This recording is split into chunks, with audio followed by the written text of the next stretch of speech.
India गठबंधन बहुत लंबे समय बाद अब इस बार बैठा है। बस ये जो बात बार बार आप कह रहे हैं कि बैठा तो है, लेकिन ये वादा नहीं दिला पाया, ये भरोसा नहीं पैदा कर पाया कि वो आगे एक दूसरे के खिलाफ नहीं बोलेंगे या पीठ में एक दूसरे के छुरा नहीं घोंपेंगे।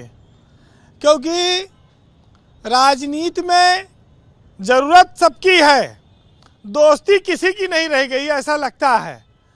क्योंकि जब कांग्रेस दिल्ली में लड़ी, बंगाल में लड़ी, तो ऐसा लगा कि सिर्फ ज़रूरत के हिसाब से गठबंधन बनाया गया था और उसमें जहां जिसको सूट कर रहा है वो एक दूसरे के खिलाफ लड़ भी ले रहा है।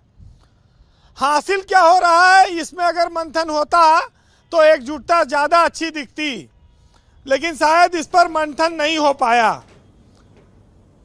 देखिए ब्रजेश जी, ये बात जिस दौर में ये बैठक चल रही है आज, इसमें विपक्ष के सामने बहुत सारी चुनौतियां हैं।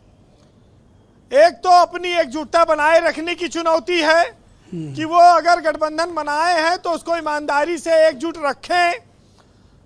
दूसरा यह है कि विपक्ष के पास संसाधनों का बहुत अभाव है, जनाधार कम है।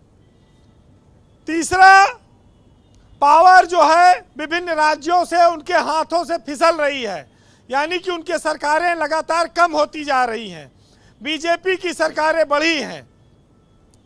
इन हालातों में भी गठबंधन में अगर एक दूसरे पर अविश्वास और एक दूसरे के को मौका पड़ने पे धक्का देने वाली स्थिति बनेगी तो ये गठबंधन किसी भरोसे के लायक नहीं रहेगा। जो उनका वोट बैंक है वो भी भरोसा नहीं कर पाएगा। जी, आज बीजेपी का धीरे धीरे तृणमूलीकरण हो रहा है। पहले विधायक टूटे, अब सांसद टूटे। ममता बनर्जी इससे बेफिक्र हैं और उनको शायद इस बात का अंदाजा है, इसलिए वो दिल्ली में आकर अपनी मीटिंग कर रही हैं। कोई कहीं जाए कोई रहे, उनको शायद इस बात पर उन्होंने पर एक चुनाव हारते ही नेताओं का मनोबल टूटना, इतना डर और दहशत में मैं किसी पॉलिटिकल पार्टी के नेताओं को पहली मर्तबा देख रहा हूं कि एक चुनाव ने उनको इतना डरवा दिया है, मनोबल तोड़ दिया है कि अगर मौका मिले तो दीवार फांद कर वो बीजेपी के ऑफिस में कूद जाएं।